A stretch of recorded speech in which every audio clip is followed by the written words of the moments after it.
Thank you, Megan. Ladies and gentlemen, Lieutenant Colonel Frank Roberts.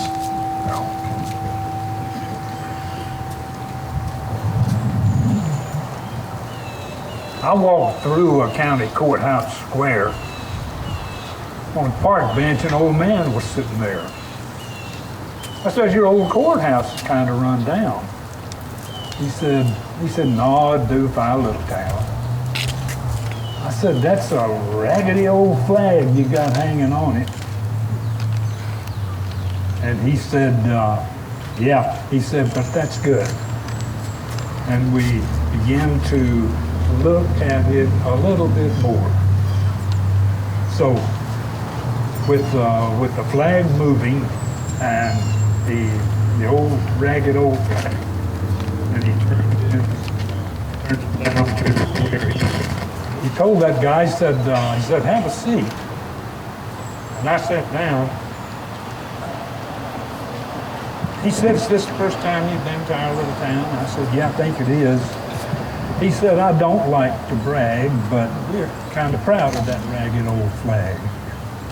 You see, we got a little hole in that flag there when Washington took it across the Delaware, and it got powder burns the night Francis Scott Key sat watching it writing, 'Oh, say, can you see?' And it got a bad rip in New Orleans with Pakenham and Jackson tugging at the seams, and it almost fell at the Alamo beside the Texas flag.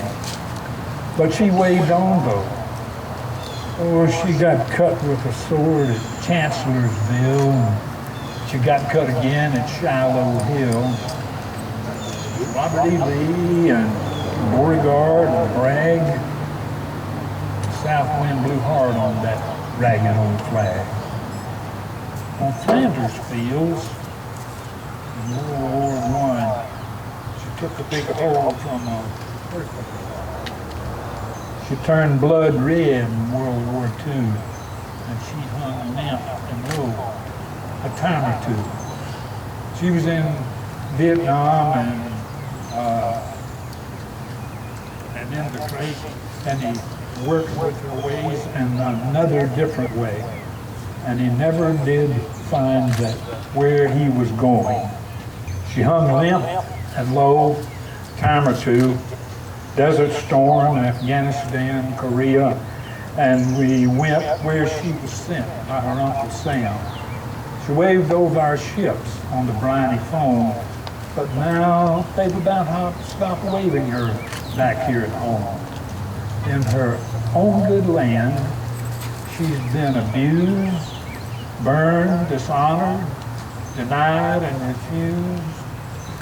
The government for which she stands was scandalized throughout the land, and she's threatened, and she's working from threadbare, and she's not preparing to get there.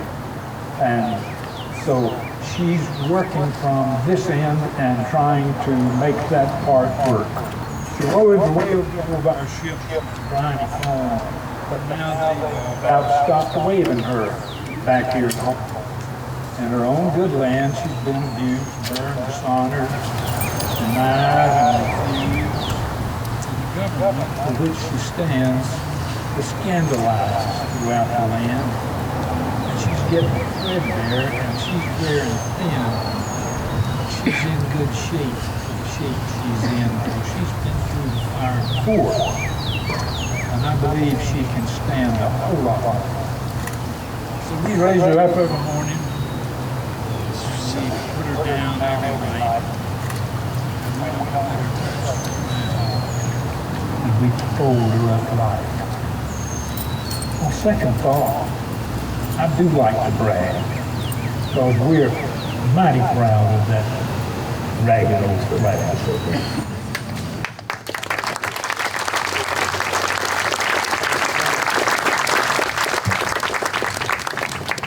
Ladies and gentlemen, Colonel Frank Roberts.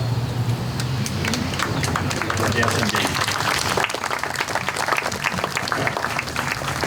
Today we gather in unique ways for this remembrance, some here at Beal Memorial Cemetery, and others by modern ways we have embraced at home and around the globe. We can be proud of significant and heartfelt efforts to remember and salute those who serve. On behalf of the Tribute Tower Committee, and I'd like them to stand, the Tribute Tower Committee members, would you stand? Where are you at? Thank you. We welcome you on their behalf. We're also grateful for the support of the City of Fort Walton Beach and the cemetery manager, Janice Rogers, and her staff for making us feel welcome. Also, a note of sincere thanks for the comfort of tents and seating provided by James Bass of the Emerald Coast Funeral Home and Reception Center. This morning, we are honored to welcome leadership from our state and local community. Please help me recognize Veterans Hall of Fame member, class of 2017, state representative, retired county judge, and United States Army Brigadier General retired Pat Manning.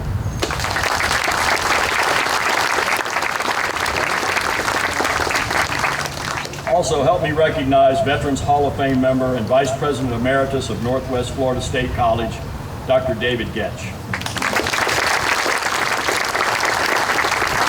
Do we have anybody here from the County Commission? County Commission, all right. Help me recognize Fort Walton Beach Mayor Dick Reinerson and his family. Also, help me recognize Town of Cinco Bayou Mayor Gene Hood.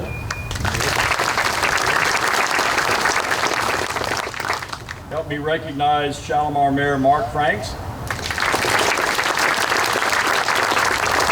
And Mary Esther Pro Tem Mayor Susan Coxwell. And Councilman Larry Carter. And I understand Senator Don Gaetz from the U.S. Senate, or from the Florida House Senate, is here today. Senator Gaetz. And from our capital, Congressman Matt Gaetz. We are honored to welcome leadership from our local military community and grateful for their service to our nation. Please help me welcome Commander of the 96th Test Wing and definitely the Mayor of Eglin Air Force Base, Brigadier General Scott Kane.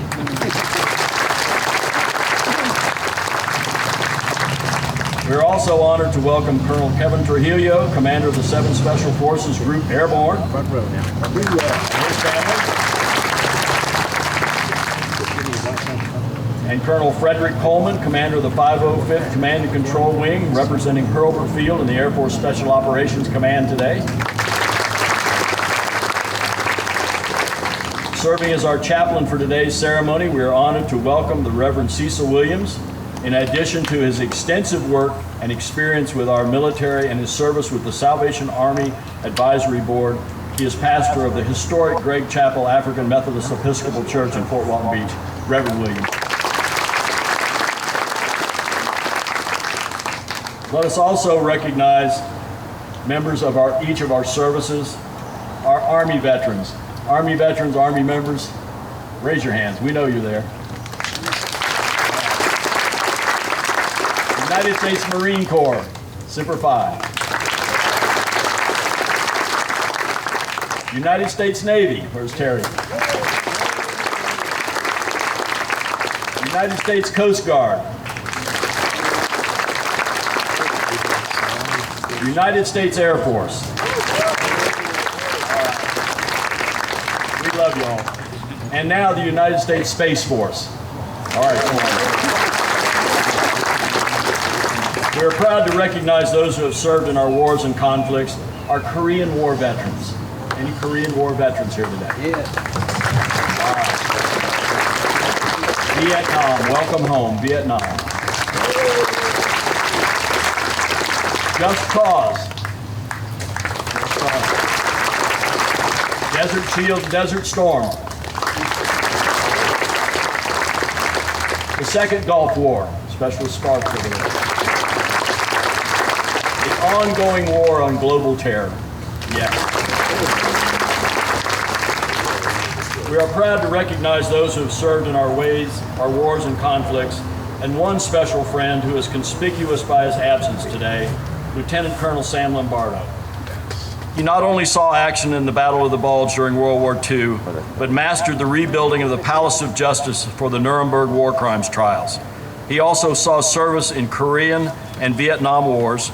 Sam was buried in Arlington National Cemetery last December, and we are privileged to have his daughter Michelle with us today. Michelle and Barbara. And one final note before our colors are advanced. We're indebted to the work of the cadets of the Fort Walton Beach Air Force Junior ROTC, who placed 1,800 flags at our veterans' resting spaces at Beal Memorial Cemetery this morning, starting at 7:30. 1,000 new, yes, absolutely.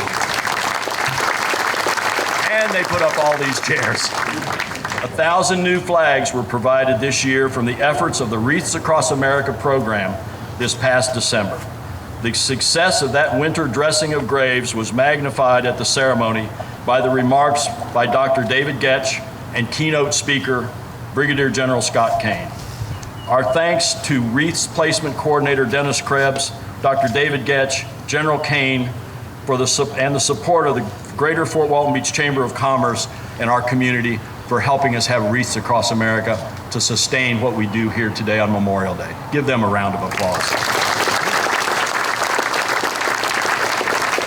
Reverend Cecil Williams, will you please open us with a word of prayer?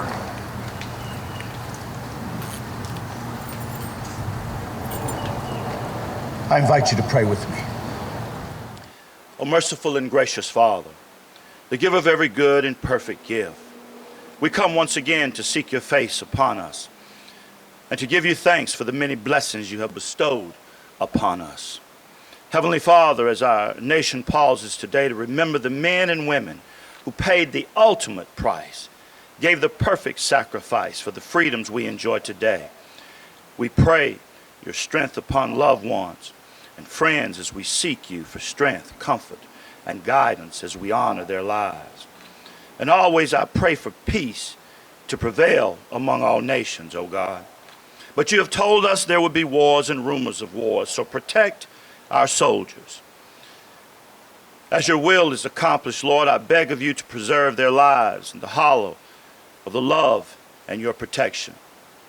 I pray with pride this morning, Lord, that you allow your mercy to rest upon the United States of America, our leaders at all levels, this great state of Florida and Okaloosa County, as we give thanks for those who have fallen.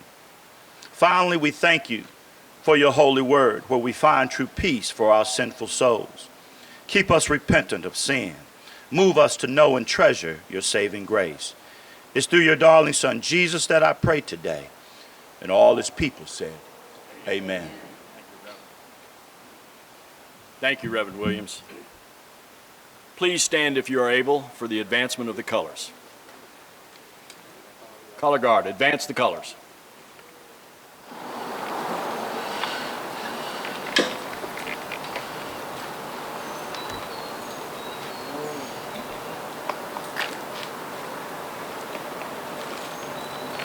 Keep it steady, don't go move.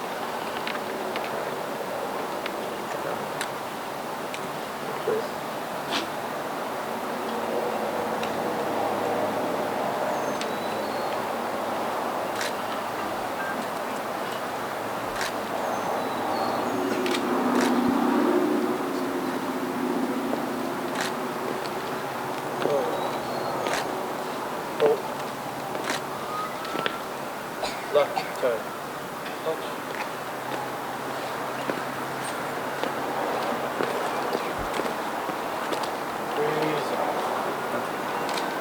Read Soria with our national anthem.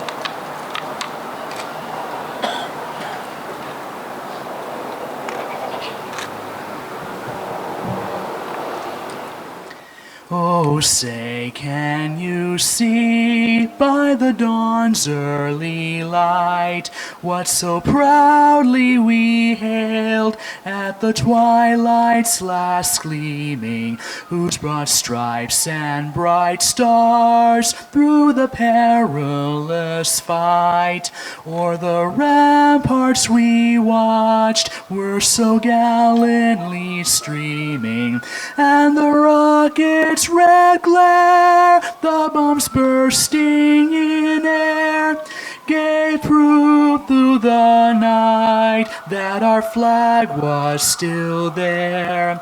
Oh, say does that star-spangled banner yet wave o'er the land of the free and the home of the brave. Thank you, Reed. Round of applause for Reed Soria, please. Would our students from Liza Jackson Preparatory School come forward to lead us in the Pledge of Allegiance?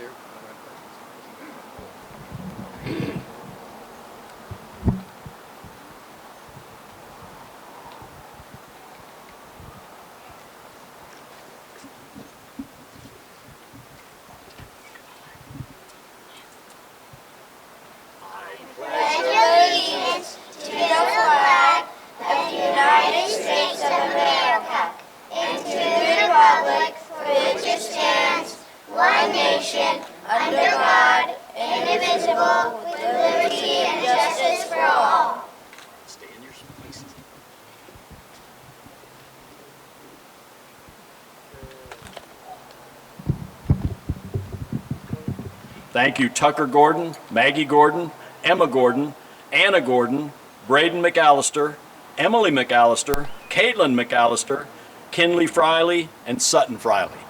Thank you, kids. Stay. Color guard, retire the colors.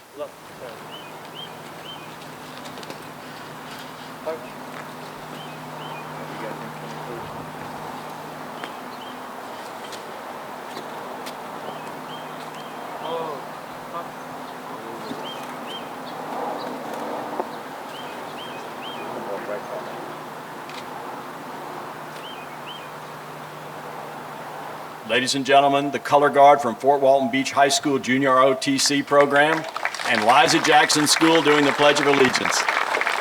Thank you, young ones. You all may be seated. This special month of remembrance began in early May at the Navy EOD Memorial Ceremony at the Eglin Test Range. Members of each branch of service read the names of over 300 explosive ordnance disposal technicians who have given the full measure in service to our nation since World War II. We join those efforts in a firm desire to uphold a proud, decades-long tradition of remembrance here at Beal Memorial Cemetery. Today, as we begin this tribute, let me first recognize 5 warriors who are only with us in spirit today. To my left is a tribute to the memory of prisoner of war, Medal of Honor recipient, Brigadier General George E. Bud Day. Give Bud a round of applause.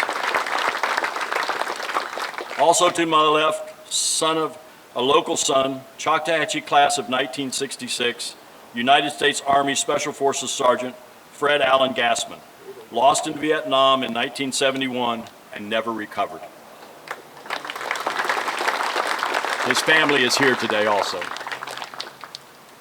We also salute and remember 3 friends whose fingerprints left heavy marks on the traditions we continue here today. Tuskegee Airman, deep bass vocal master, St. Mary's Catholic Church deacon, Chief Master Sergeant Walt Richardson. Remember Walt. And uniquely, Walt is laid to rest next door to Bud Day over in Barrancas National Cemetery. The Veterans Tribute Tower Committee President and visionary who lived to see the Veterans Tribute Tower become a reality, Master Sergeant Bill Zupa. And the voice of veterans and Memorial Day ceremonies for many years, Master of Ceremonies Emeritus, Chief Master Sergeant William P. Bill Zell. Grand President. Let us now remember friends and render them appropriate honors. It has been our tradition to remember first our Gold Star families, and today we have special dedication for one such Gold Star family. Specialist Sparks, please post at the flag, and if your Air Force sergeants would come up with you. Today we remember Sergeant First Class Samuel Harrison. Sam was a graduate of Choctawhatchee High School in 1997. He went on to earn a bachelor's degree in economics from the University of Houston, where he also played football. During his 11 years in the Army, he rose to the rank of Sergeant First Class and excelled as a parachutist, pathfinder, and halo jumper. He proudly wore the Ranger tab and earned both a Purple Heart and a Bronze Star. Sam was lost in Afghanistan 1 month before our Freedom Bell was cast on 9/11/2014. He is laid to rest here at Beal Memorial Cemetery. We remember Sam.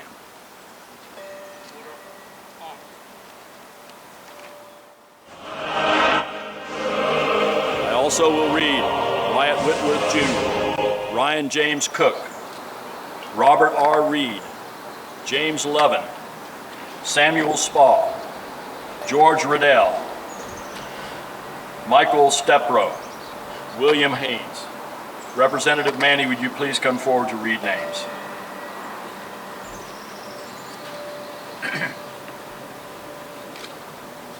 Harry J.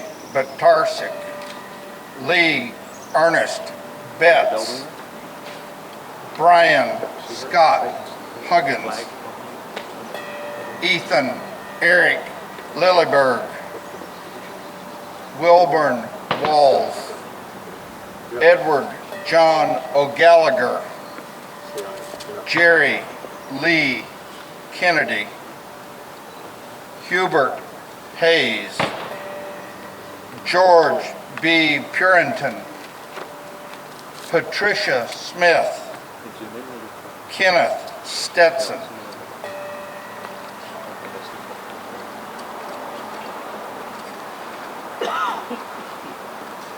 Please remember Janice M. Hall, John Wilson Baker, William Joseph Hayes, Robert DeLong, Clark Petaway, Carl Robbins, Norman Brown, Willie E. Mims, Thomas A. Gilbert.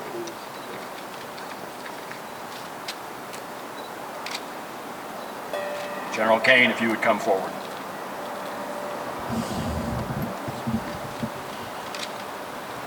Please remember Robert W.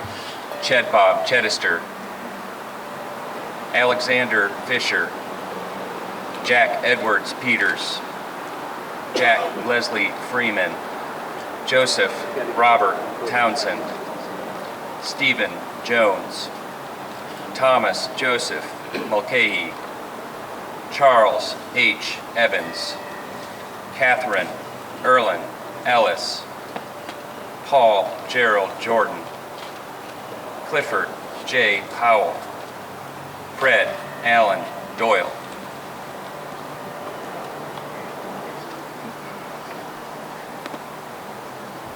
And we will continue to remember Cyrus Harris, Haywood Jones, William Beecham, John Sierra, Ellis Maurer, Catherine Thompson, David John, Michael Allen Cullenbine,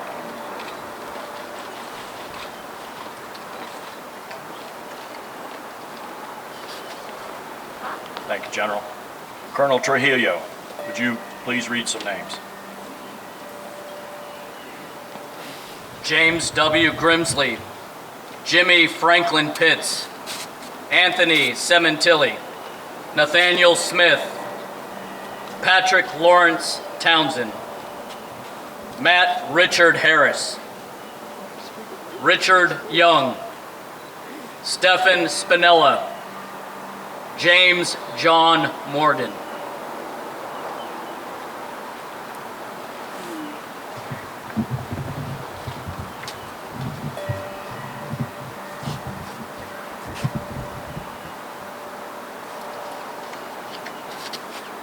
We continue to remember Jack Hupp, Nicholas Thomas, Tracy McCoy, Lenore Kendrick, Robert Bennett, William Keegan, Sam Lombardo, Donald R. Amons, James Kesterson, David Andrew Urey, Earl Bowles. Colonel Coleman, would you read names? Please remember Christopher Deck, Dirk Dastrup, Jonathan Breda, Angel Gasca, Elijah Jimenez, Lou Moo, Michael Carbon, Hunter Jace James, Ethan Lilleberg.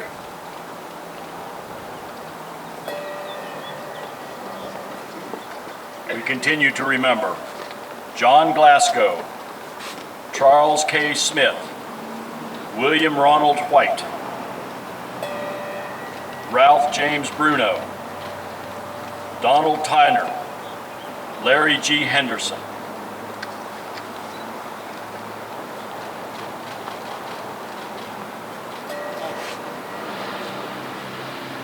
Dr. David Goetsch, would you please read names?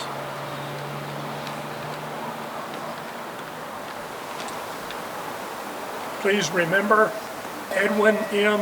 Moorman, Donald William Peepy, Thomas M.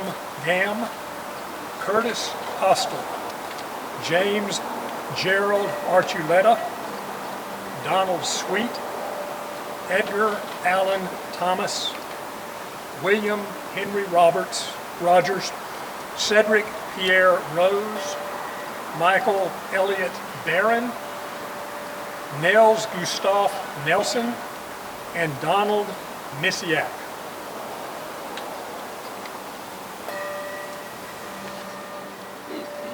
Thank you, Dr. Goetsch.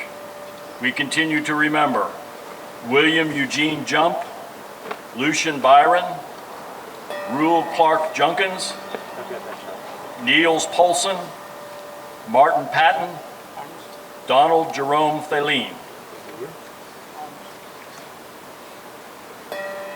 Dr. Merkel, are you here? Yes. Please read some names.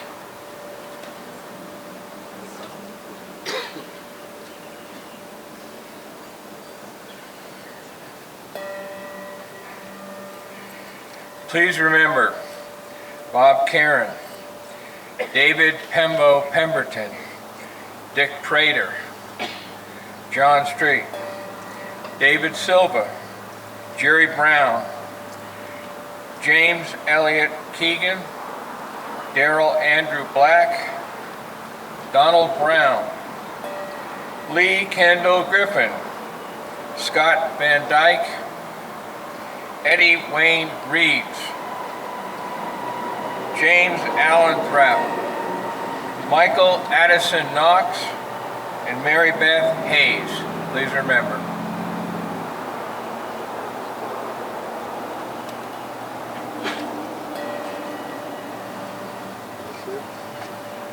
We continue to remember Joseph Anthony Farello, Paul Gooney, Bruce Clay Williams, Robert Donald McAllister, Janet A. Miller, John Robert Franklin, Charles G. Kunkel.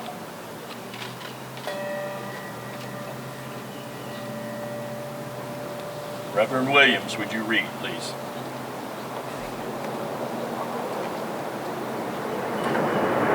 Please remember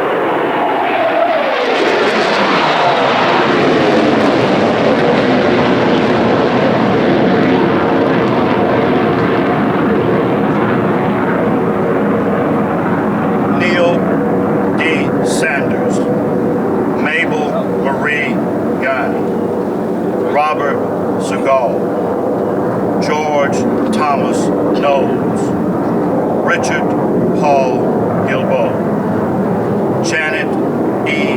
Ziegler, Robert E.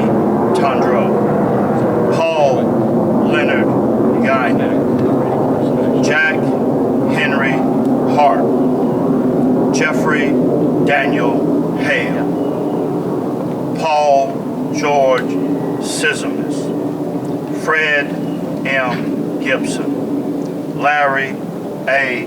Neville, Patricia Rose Denny, John Parton.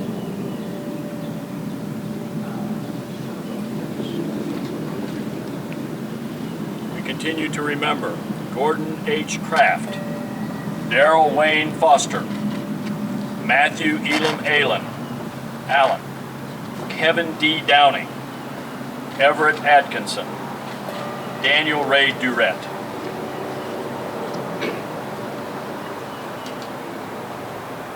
Terry James Jenrich, would you please read?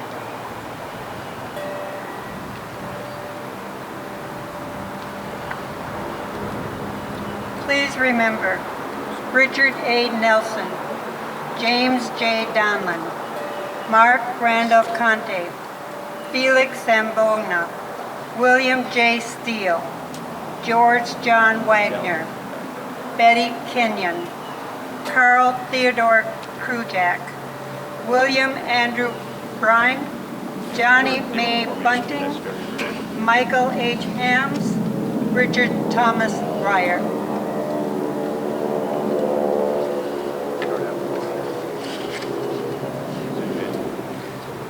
We remember Gilbert S. March, John Hall, Robert E. Eggston, Louis Reppert, John Hallbaker, Vern Paul Wheeler,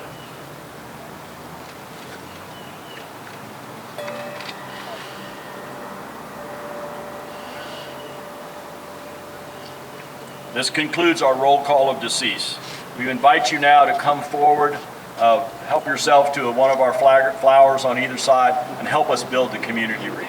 Please come forward at this time.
Ladies and gentlemen, the community wreath. Give yourselves a round of applause for creating the community wreath today.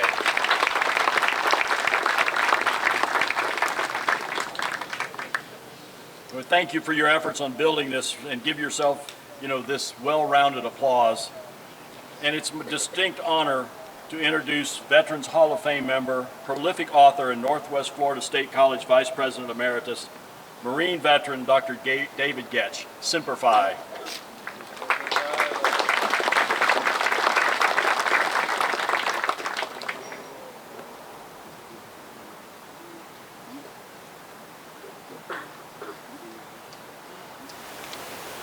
Now, ladies and gentlemen, in just a minute, I have the distinct honor of introducing Colonel Kevin M. Trujillo. But before I do that, I have a little bit of a surprise that's not on the agenda.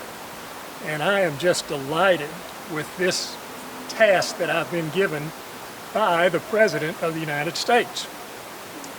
One of the highest awards a civilian can receive in the United States is the Presidential Lifetime Achievement Award. In 2003, the President's Council on Service and Civic Participation founded the President's Volunteer Service Award to recognize the vital role volunteers play in America's national identity. The award has several different levels, but the highest level, rarely given, is the Presidential Lifetime Achievement Award. The award of a Lifetime of Achievement requires documentation of more than 4,000 hours of volunteer service devoted to activities that strengthen the community and our nation. 4,000, folks, and they have to be documented. I am pleased to announce today that one of our own has been selected by the President of the United States to receive this distinguished honor for a lifetime devoted to helping veterans, military personnel and their families, the Salvation Army, and numerous other local and statewide charities. The President of the United States has chosen First Sergeant Retired Tom Rice.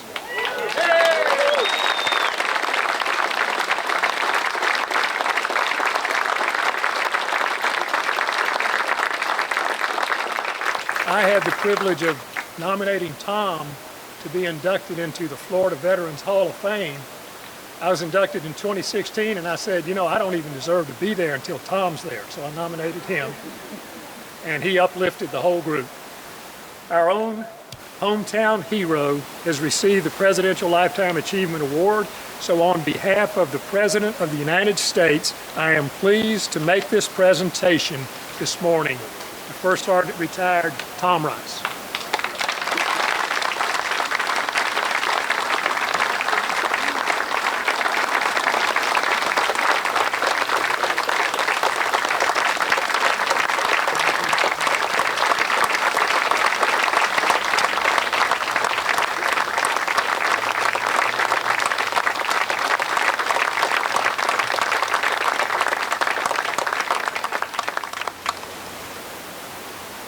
Okay. You betcha. And he's forgetting his letter from the President. Here you go, Tom.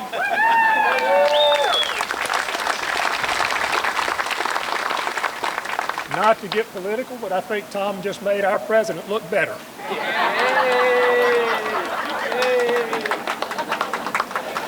And now it is indeed my great honor and privilege to introduce Colonel Kevin M. Trujillo. Colonel Trujillo graduated from the Virginia Military Institute and was commissioned as an Army also, but armor officer in 1998. Upon completion of the Special Forces Qualification Course, which, let me remind you, is the Army's best of the best. The Special Forces Qualification Course in 2005, Kevin was assigned to 7th Special Forces Group Airborne. He commanded that Group 782 and deployed in support of Operation Enduring Freedom and Operation Iraqi Freedom. In 2014, he deployed to Afghanistan with the Special Operations Joint Task Force Afghanistan, and served as a future operations planner. After departing 10th Special Forces Group Airborne, he was selected to serve as the Deputy Commander for Operations in the 75th Ranger Regiment, rotating with the regimental commander to serve as the commander of a joint task force in Afghanistan. In 2020, Kevin served as the 7th Special Forces Group Airborne Deputy Commanding Officer, and prior to assuming command of the 7th Special Forces Group Airborne in 2021. He holds a Master of Science degree in Defense Analysis from the Naval Postgraduate School and completed a National Security Fellowship at the Harvard Kennedy School in Cambridge, Massachusetts. And folks, take it from an old higher educator. That's some really good credentials right there. Colonel Trujillo is married to Kimberly Berry of Reston, Virginia, and they have 2 children, Jacob, age 11, and Nathan, age 8. Kimberly and Jacob and Nathan, would y'all stand up? They're here today. Let's give them a hand. Now, before I bring Kevin up, I would like to say something to Jacob and to Nathan. Boys, your father is a true American hero. Kevin M. Trujillo.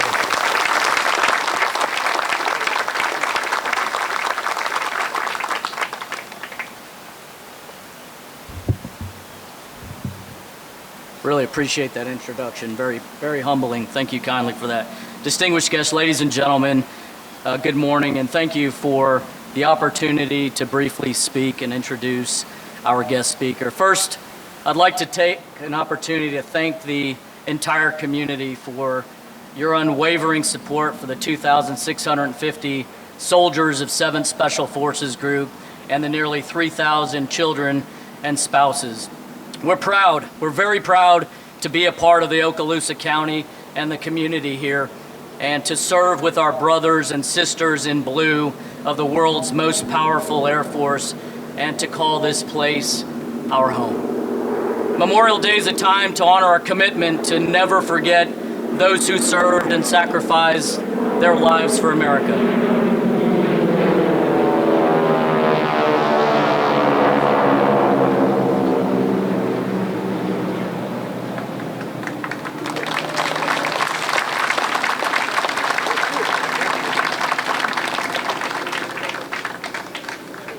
7th Group has several Gold Star families that reside in the area, as do some of our severely wounded. And this is really a testament to the social connection, the sense of belonging, and the love and support provided by this tremendous community. Today and during the past week, many of our 7th Gold Star families were locally honored by the community and institutions for which they lived, served, or were impacted by. General Nakasone, just this week, the commander of the National Security Agency in Fort Meade, Maryland, honored one of our own, Sergeant First Class Ray Rodriguez, whose name is now etched in granite at the headquarters. In addition to having a post office and a major highway named after him, First Sergeant Andrew McKenna is being honored this weekend in his hometown of Bristol, Rhode Island, by a local Rhode Island brewer with 2 specialty beers. All proceeds will go to his scholarship fund for his family. And earlier this week, the Western Hemisphere Institute for Security Cooperation committed to naming the building that houses their School of Leadership and Tactics after 2 of our Green Berets, Master Sergeants De Leon Figueroa and Gonzalez. And today in Peachtree City, Georgia, they're naming a post office for one of our own, Sergeant First Class Sean McCloskey. And just this past week, Tatiana, the daughter of Sergeant First Class Mark DeAlencar, graduated from Navarre High School and was surrounded by 30 Green Berets who served with her father. And just this morning, the city of Niceville partnered with Black Rifle Coffee Company to honor Master Sergeant Louis De Leon Figueroa with a workout, with all the proceeds going to the Special Operations Warrior Foundation. So from pain, joy is born, and Memorial Day is a national awareness and reverence, a day for us to honor the generations of men and women who gave their lives in defense of our nation, its values, and our many freedoms. We at 7th Group deeply value our community here, for we recognize that the community plays an essential role in providing the strength to endure our pain and allow its transcendence to joy as we move forward. Solemn ceremonies such as these and hundreds of others taking place throughout our nation today reaffirm that freedom is not free and it comes at a cost.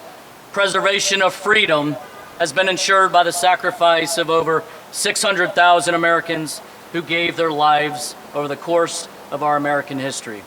And freedom continues to be defended by our young men and women who have volunteered to serve today. And now, please join me in welcoming today's guest speaker, the commander of 96th Test Wing, the mayor of Eglin, as we heard earlier, Air Force Materiel Command. He's also a command pilot of 29 different aircraft, including the F-35, the F-16, the F-117 with more than 2,800 flight hours.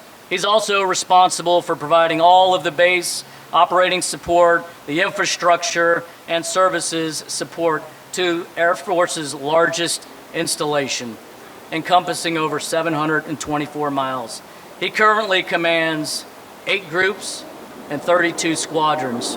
As commander, he operates and interacts with local officials across 3 counties, 11 city regions, with a military impact of $2.7 billion economically. I'm very privileged to introduce our guest speaker for today, our teammate at 7th Special Forces Group, Brigadier General Kane.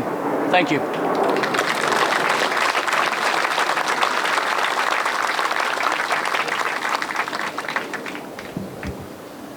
Well, good morning, everybody. I wanted to first start by thanking Mr. Rice, and I didn't realize that a presidential recognition was going to happen, and obviously very well deserved, but I don't have that big of a thank you to offer you right now. I will wholeheartedly recognize all that you do for this community, and bringing me into this distinguished event is truly an honor. I also want to commend the Tribute Tower Committee for finishing this great monument and bringing us back here over and again and well into the future in these moments of reverence. So thank you to the Veterans Tribute Tower. And as you heard from Colonel Trujillo, this community embraces its veterans, honors their sacrifices. We're very, very grateful to live among you. So distinguished guests, to all the veterans that are here today, welcome. I now represent the many people who serve and have served in uniform, and thank you for the honor this ceremony brings to our fallen this Memorial Day. So today we pause to remember all those who made the ultimate sacrifice for this nation, the fallen warriors who never came home to their families and friends. Memorial Day is the one day each year this nation has dedicated to reflecting on the tremendous sacrifices made by these countrymen. Many of us, many of you, reflect on this much, much more often. President Franklin Roosevelt said, "Those who have long enjoyed such privileges as we enjoy forget in time that men have died to win them." So today is a time for our nation to reflect, to remember, to honor the airmen, soldiers, sailors, Marines, Coast Guardmen, civilians who made the ultimate sacrifice defending and supporting our great country, its interests, and its ideals. Memorial Day is an opportunity for Americans to pay homage to those who died serving our nation, acknowledge the immense debt we owe to them and the families and the loved ones they left behind, who we know remember them this and every day. Many fine Americans gave their lives on the beaches of Normandy, in the jungles of the South Pacific, and over the skies of Nazi Germany and Imperial Japan. They fought on the icy slopes of the Korean Peninsula and the rice paddies of Vietnam. They fought in the deadly skies over Korea's Yalu River and in Vietnam's Red River Valley. More recently, they fought and died in the mountains and caves of Afghanistan and on the streets of Iraq. During the Revolutionary War, we lost more than 25,000 freedom seekers who fought for independence. America lost more than 500,000 of her own during the Civil War. 525,000 Americans died in World Wars I and II. 54,000 and 58,000 brave Americans perished during the Korean and Vietnam Wars. And when most of us think about military cemeteries, the first thought that comes to mind is Arlington, but there are many, many more across the United States, and there are also 24 American cemeteries maintained overseas, with 125,000 graves of our fallen, 61,000 in France alone, the result of 2 wars that saved Europe. There are also memorials overseas to an additional 94,000 Americans who were lost at sea or their remains never recovered from 1,000 foreign battlefields.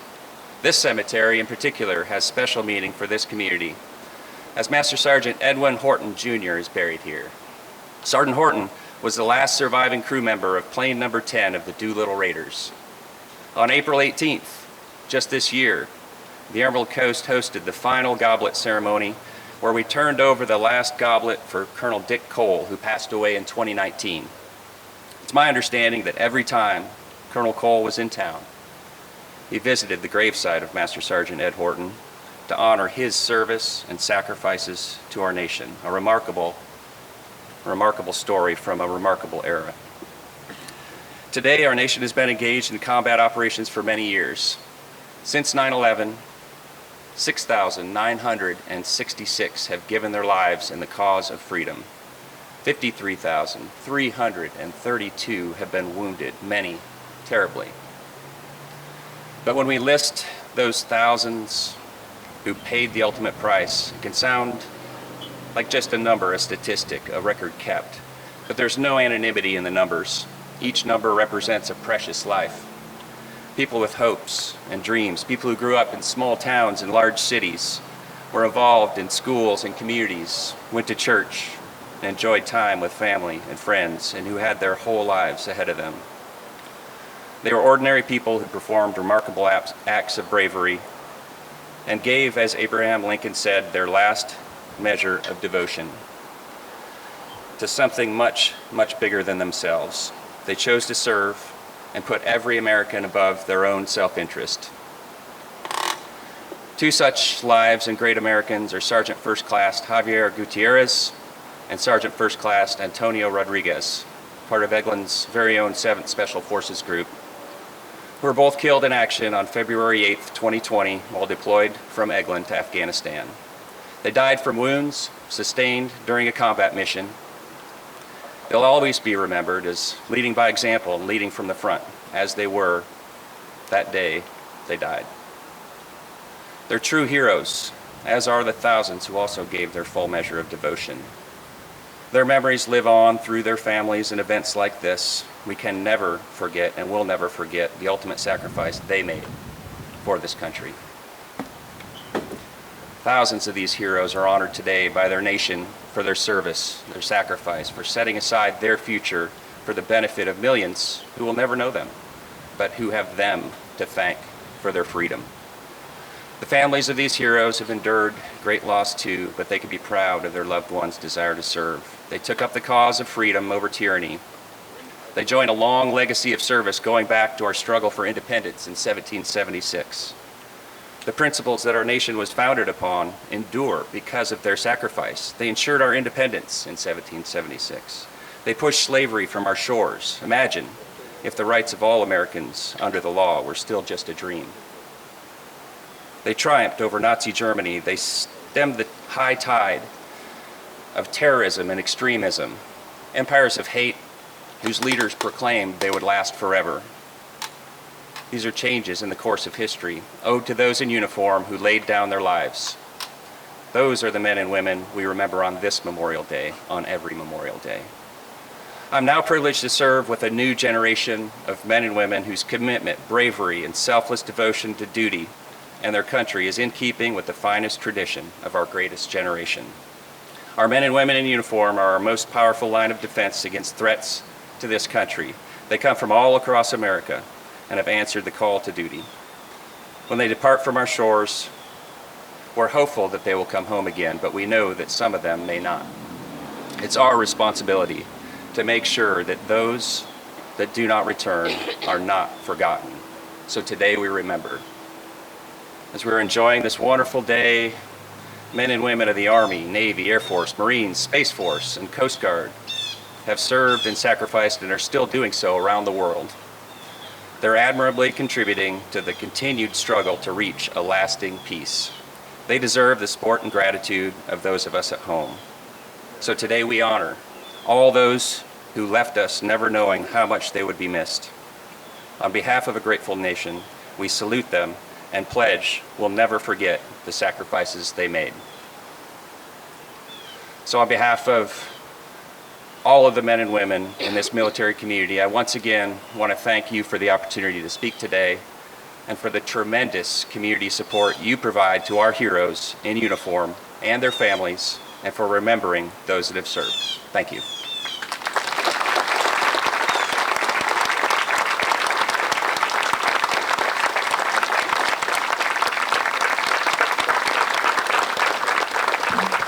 Thank you, General Kane. It's been an honor to work with you. When we did Wreaths Across America 2 years ago, we inquired about you coming in to speak at that event, and you said, and you jumped right on it and said, I know about Wreaths Across America. And the second year we did it last year, you were here again. It's time for you to move on to other duties. Your time here at Eglin is short. In a military town, we're used to folks coming and going. You will certainly be missed, and your leadership in our community will be missed.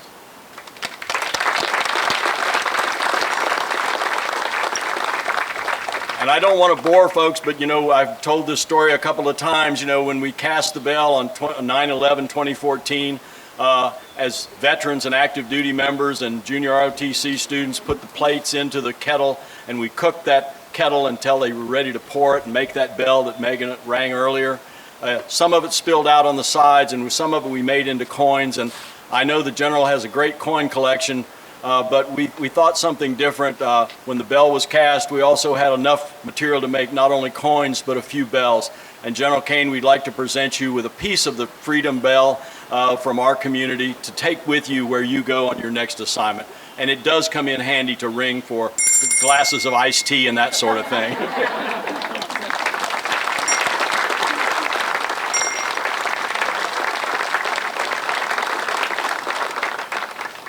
Reverend Williams, would you close us with a word of prayer?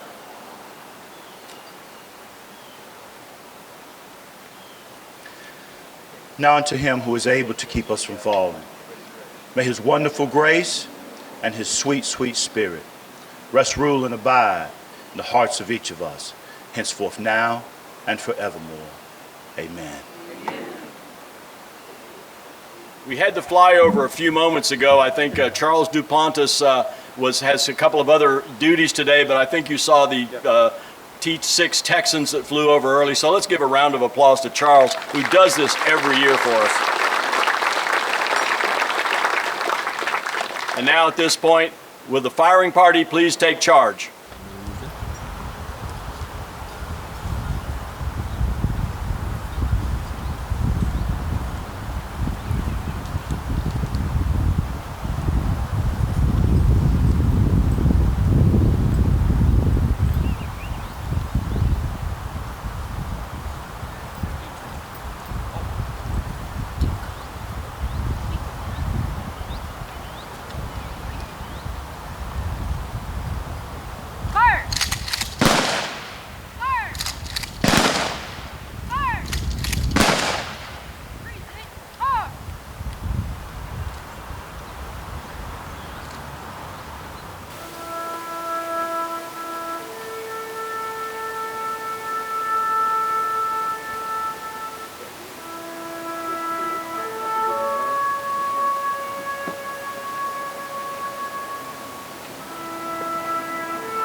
Thank you, ladies and gentlemen. Have a blessed Memorial Day.